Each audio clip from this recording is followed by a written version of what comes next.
कथा का आनंद अब आप घर बैठे ही ले सकते हैं। हमारे YouTube चैनल संगम टीवी के माध्यम से भगवान के भक्तों को श्री राम कथा का अमृत पान करने हेतु आपके लिए संगम टीवी लेकर आया है श्री राम कथा। अभिमान तभी तक है जब ये पता चल जाएगा कि ये मैंने किया। देखिए, एक पक्षी है जिसका नाम है मैना। कबीरदास जी कहते हैं, मैना ने मैना कहा तो मूल भयो 10-20, और बकरे ने मैं कहा कबीर कटायो शीश। मैना बोलती है कि मैं नहीं, तो क्या होता है, दाम बढ़ जाता है उसका बाजार में। और बकरा दिन भर में करता रहता है और शाम तक उसकी गर्दन कट जाती है। इस मैं से बचा जाए, इस मैं से बचा जाए। ये अभिमान मैं में ही अभिमान है, इसलिए इस मैं से बचा जाए। भक्त नहीं कहता है कि मैंने किया है। भक्त क्या कहता है, मेरा राम की कृपा से सब काम हो रहा है, मेरा राम की कृपा से सब काम हो रहा है। करते हो मेरे राघव, करते हो मेरे राघव, और मेरा नाम हो रहा है, मेरा राम की कृपा से सब काम हो रहा है, मेरा राम की कृपा से सब काम हो रहा है। पतवार के बिना ही मेरी नाव चल रही है, पतवार के बिना ही मेरी नाव चल रही है। हैरान है जमाना मंजिल भी मिल रही है, हैरान है जमाना मंजिल भी मिल रही है। पतवार के बिना ही मेरी नाव चल रही है, पतवार के बिना ही मेरी नाव चल रही है। हैरान है जमाना मंजिल भी मिल रही है, हैरान है जमाना मंजिल भी मिल रही है। करता नहीं हूँ कुछ भी, करता नहीं मैं कुछ भी, सब काम हो रहा है। करता नहीं मैं कुछ भी, सब काम हो रहा है। करते हो मेरे राघव, करते हो मेरे राघव, मेरा नाम हो रहा है, मेरा राम की कृपा से सब काम हो रहा है, मेरा राम की कृपा से सब काम हो रहा है। तुम साथ हो जो मेरे, किस बात की कमी है। तुम साथ हो जो मेरे, किस बात की कमी है। किसी और चीज की अब परवाह भी नहीं है, तेरे सिवा किसी की परवाह भी नहीं है। तुम साथ हो जो मेरे, किस बात की कमी है, तुम साथ हो जो मेरे। किस बात की कमी है, तेरे सिवा किसी की परवाह भी नहीं है। तेरे सिवा किसी की परवाह भी नहीं है। तेरी कृपा से दास सब, तेरी कृपा से दास सब मालामाल हो रहा है। तेरी कृपा से दास सब मालामाल हो रहा है। करते हो मेरे राघव, करते हो मेरे राघव, और मेरा नाम हो रहा है। मेरा राम की कृपा से सब काम हो रहा है। मेरा राम की कृपा से सब काम हो रहा है। तूफान आँधियों में तुमने ही मुझको थामा। तूफान आँधियों में तुमने ही मुझको थामा। तुम कृष्ण बन के आए, मैं जब बना सुदामा। तुम कृष्ण बन के आए, मैं जब बना सुदामा। तूफान आँधियों में तुमने ही मुझको थामा। तूफान आँधियों में तुमने ही मुझको थामा। तुम कृष्ण बन के आए, मैं जब बना सुदामा। तुम कृष्ण बन के आए, मैं जब बना सुदामा। तेरा करम ये मुझ पर सरेआम हो रहा है। तेरा करम ये मुझ पर सरेआम हो रहा है। करते हो मेरे राघव, करते हो मेरे राघव, और मेरा नाम हो रहा है। मेरा राम की कृपा से सब काम हो रहा है। प्रभु आपकी कृपा से सब काम हो रहा है। सब काम हो रहा है। सब काम हो रहा है। भक्त क्या कहता है? भक्त कहता है कि प्रभु सब आप कर रहे हैं। जिस जीव का ऐसा चिंतन रहता है ना कि सब कुछ भगवान कर रहे हैं, उस जीव को कभी अभिमान नहीं आता है। खतरा तभी तक है कि जब तक हम कर रहे हैं। जिस दिन हमने ये मान लिया कि हम कुछ नहीं कर रहे हैं, जो भी हो रहा है सब प्रभु आपकी कृपा से हो रहा है, तब अभिमान नहीं होगा। दक्ष ने भगवान शिव को अपमानित करने के लिए हरिद्वार के कनखल में एक यज्ञ का अनुष्ठान किया। दक्ष ने श्री शंकर भगवान को अपमानित करने के लिए हरिद्वार के कनखल में एक यज्ञ का अनुष्ठान किया। उस यज्ञ में सबको बुलाया, सो छोड़ ब्रह्मा, विष्णु और महेश को। अब शंकर भगवान सती जी को जब बैठा करके कथा सुना रहे थे ना, उसी समय इस यज्ञ की रचना हुई है। सारे देवता कैलाश के ऊपर से ही जा रहे हैं यज्ञ में भाग लेने के लिए। माँ ने देखा सबको जाते हुए, कथा को रुकवा कर माँ ने पूछा, प्रभु ये सारे देवता लोग कहाँ जा रहे हैं?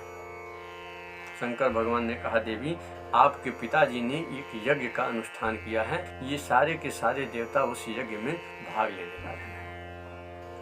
सती मैया ने पूछा, प्रभु मैं भी हुआ हूं?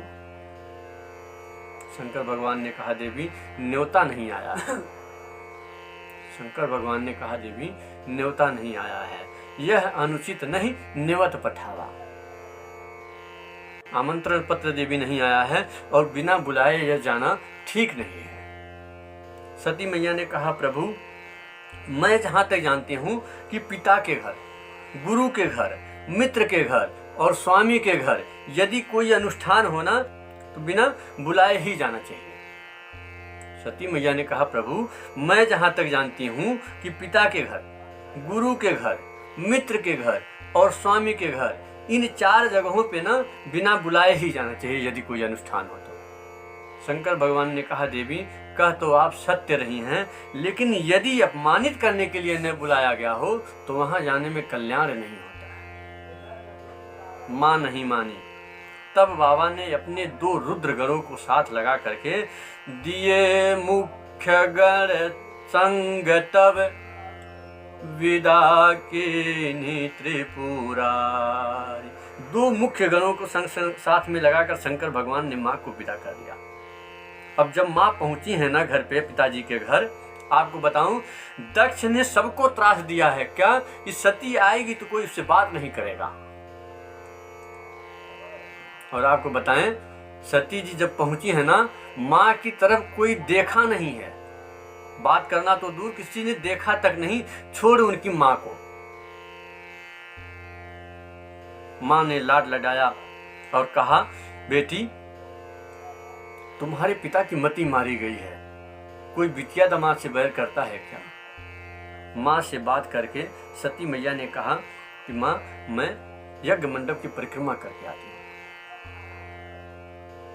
माँ चली हैं परिक्रमा करने और जाकर देखा कि सभी देवताओं के लिए स्थान है और मेरे पति का कोई स्थान नहीं।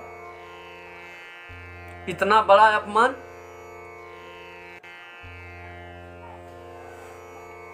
माँ का पूरा शरीर क्रोध अग्नि में जलने लगा। माँ डपट पड़ी, कहती हैं, हे देवगण मुनिगण ध्यान से सुनिए, आप में से जिसने मेरे पति की निंदा की है अथवा बैठ करके अपने कानों से सुनी है, मर्यादा है कि जिस सभा में शंभु की, श्री संत की और श्री हरि की निंदा होना, यदि शक्ति है तो निंदा करने वाले की जिह्वा को काट दो, और यदि शक्ति नहीं है तो कान बंद करके चुपचाप वहां से उठ के चले जाओ। मेरे पति केवल मेरे पति नहीं है, जगत के पिता हैं, और आज मेरे नीच पिता ने मेरे पति की निंदा की। आज के बाद मैं दक्ष की बेटी के रूप में जीवित नहीं रहूंगी। इतना कहकर सती मैया ने दाहिने पांव के अंगूष्ठ से योग्य अग्नि को प्रज्वलित कराकर अपने आप को जलाकर भस्म कर लिया,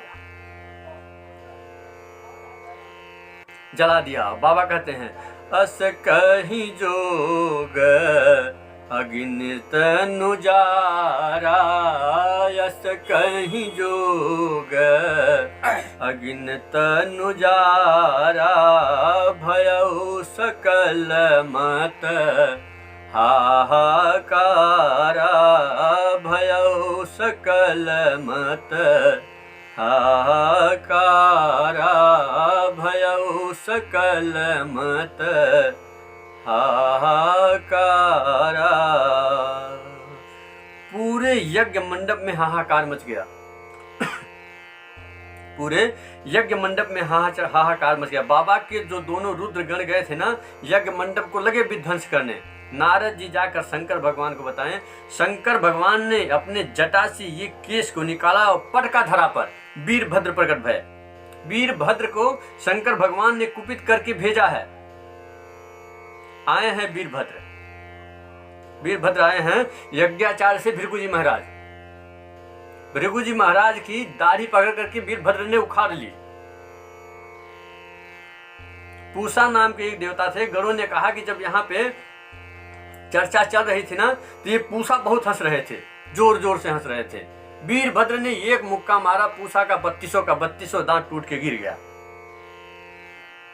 दक्ष के सर को पकड़कर वीरभद्र ने ऐसे घुमा करके उखाड़ा, तोड़ दिया कि सर अलग और धड़ अलग। उखाड़ करके सर को ले जा करके यज्ञकुंड में जला के भस्म कर दिया।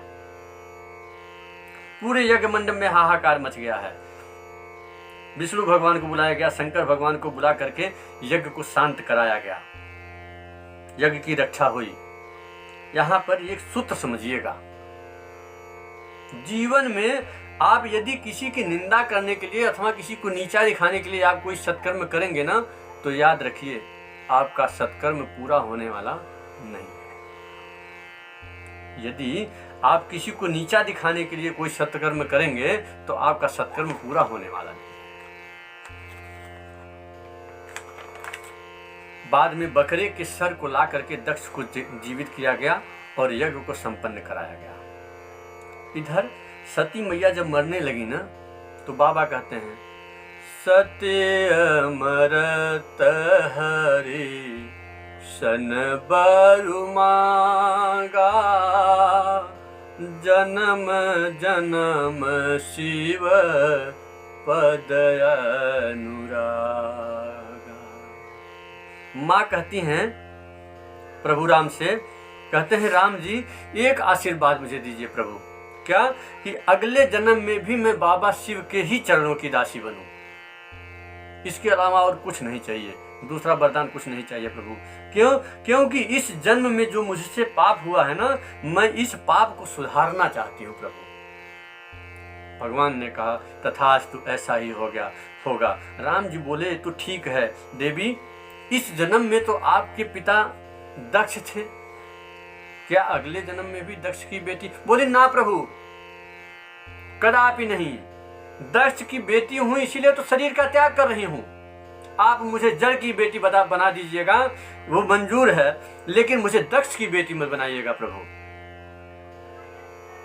भगवान राम ने कहा तथास्तु, ऐसा ही होगा। पूज्यपाद गोस्वामी तुलसीदास जी लिखते हैं क्या, जितहि कारण ही में गिरिगृह जाए, तहि कारण ही में गिरगृह जाए, जन्मी पार बतीत न पाए, जन्मी पार बतीत न पाए।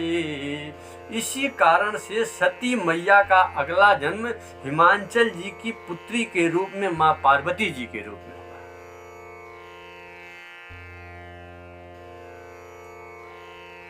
इसी कारण से सती मैया का अगला जन्म पार्वती जी के रूप में, हिमांचल जी की बेटी के रूप में हुआ। नारद जी आ गए हिमांचल जी के घर। हिमांचल जी ने जब नारद जी को देखा, पांव पखारा, बिठाया, चरणों को पखारा और पूरे घर में छिड़कवाया, और छिड़कवाने के बाद पार्वती जी को बुला करके प्रणाम कराया हिमांचल जी ने। और प्रणाम करा करके कहते हिमांचल जी कि प्रभु तनिक मेरे बिटिया का हाथ देखिए कि मेरे बिटिया के हाथ में दोष क्या है। क्या पूछा? दोष, गुण नहीं पूछा। क्यों? गुण तो गुण ही है, यदि कोई दोष है तो उसको भी सुधारने का उपाय किया जाए, इसलिए दोष पूछा कि क्या क्या दोष लिखा है। नारद जी बोलने लगे, क्या आपकी बेटी समस्त गुणों की खान है, इनका नाम उमा अंबिका भवानी होगा, इनका सौभाग्य सदैव अखंड बना रहेगा, इनके नाम को लेकर संसार की स्त्रियां अपने अपने पतिव्रत धर्म का पालन करेंगी, इनके कारण आपको पूरे जगत में यश की प्राप्ति होगी। और महाराज एक बात बताएं, आपकी बेटी की ना पूजा पूरी दुनिया करेगी। जो भी बढ़िया बढ़िया था ना, सब लगे नारद जी बताने। हिमांचल जी कहे, नारद जी हमने तो आपसे दोष पूछा है, आप तो सब अच्छा अच्छा बता रहे हैं। नारद जी कहते हैं कि कोई दोष होगा तब न बताएंगे, जब कोई दोष नहीं है तो क्या बताएं। हाँ, इनके आपकी बेटी का जो होने वाला दूल्हा है ना, उसमें तनिक दोष है, यदि कहिए तो दूल्हे के दोष को बताएं। हिमांचल जी ने कहा बताइए। अब नारद जी शुरू है क्या? अगुण अमान मातु पितु हीना, अगुण अमान मातु पितु हीना, उदासीन सब संशय छीना। योगी होगा, विशाल जटाएं होंगी उसकी, अगुण होगा। नारद जी बोलना चाहते हैं कि सत रज और तम तीनों गुणों से परे होगा। हिमांचल जी समझ गए कि उसके अंदर तो कोई गुण ही नहीं होगा। नारद जी बोले अमान होगा। हिमांचल जी समझ गए कि उसका तो कोई मान सम्मान नहीं करेगा। माता पिता नहीं होंगे, विशाल जटाएं होंगी, विकराल रूप होगा, नंगा रहेगा, अमंगल वेश होगा। इतना सुनने की देरी थी कि सुनते ही मैना जी और हिमांचल जी लगे रोने। इधर मैना जी और हिमांचल जी रो रहे हैं और इधर माँ भी रो रही हैं। देखिए, रो तो तीनों लोग रहे हैं। पूज्यपाल गोस्वामी तुलसीदास जी लिखते हैं क्या? दशा एक समझो बिलगाना। दशा तो तीनों लोगों की एक ही है, रो तो तीनों लोग रहे हैं, लेकिन समझ अलग अलग है। क्यों? मैना जी और हिमांचल जी तो इसलिए रो रहे हैं कि इतनी सुंदर बिटिया के लिए इतना बावला पर ब्रह्मा जी ने लिख दिया। और माँ पार्वती इसलिए रो रही हैं, माँ पार्वती इसलिए रो रही हैं कि नारद जी ने जो जो बताया ना, ये सारा का सारा मेरे भोले भंडारी में है। लगता है कि भगवान राम से मैंने जो वरदान मांगा था ना, वो वरदान भगवान ने स्वीकार कर लिया है। प्रसन्न होकर के माँ रो रही हैं। नारद जी से हिमांचल जी ने बोला, नारद जी कोई उपाय बताइए। किस बात का? कि दुल्हा बदल दिया जाए। जैसे हिमांचल जी ने बोला दुल्हा बदल दिया जाए हो, नारद जी को आवेश आ गया। नारद जी कह मुनि सही ममंत सुन, जो विधि लिखा लीलार, देव धनुज नर नाग मुनि कौन में निहार। नारद जी कहने लगे, महाराज ध्यान से सुनिए, मेरे पिता ब्रह्मा जी ने आपके बिटिया के ललाट पे जो लिख दिया है ना, देवता दैत्य मनुष्य नर नाग गंधर्व कोई मिटाने वाला नहीं है। दूल्हा तो वही मिलेगा। और एक बात कहें महाराज, क्या? इस समर्थ को नहीं दोष गोसाई, समर्थ को नहीं दोष गोसाई। जय जय राम श्री राम, जय राम जय जय राम श्री। भगवान श्री राम कथा का आनंद अब आप घर बैठे ही ले सकते हैं।